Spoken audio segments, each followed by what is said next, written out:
Welcome to the Learning Pines YouTube. We hope this video helps. You start by confirming prerequisites: virtual desktop streamer running on your PC and the virtual desktop app installed on the headset. Once done, open Steam VR on the PC and pair the headset through Oculus Link or AirLink, because virtual desktop needs an active VR runtime. Make sure your PC and headset share a 5 GHz network or connect PC via Ethernet to reduce latency. Now, launch the streamer app and sign into the same account. This syncs permissions and prepares the wireless stream. You now connect from the headset. Open Virtual Desktop, pick your PC from the list, and tap Connect. This establishes the compressed VR stream. Once connected, enable Steam VR streaming in the Virtual Desktop overlay so Steam VR runs on the PC but displays in the headset.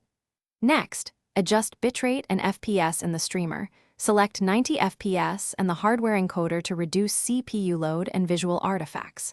Finally, test with a simple VR scene.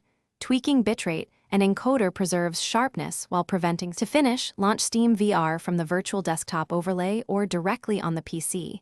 You should see Steam VR dashboard inside the headset and controllers tracking. If you encounter stutter, lower the streaming bitrate, switch to a wired connection, or close background GPU-heavy apps. This reduces dropped frames.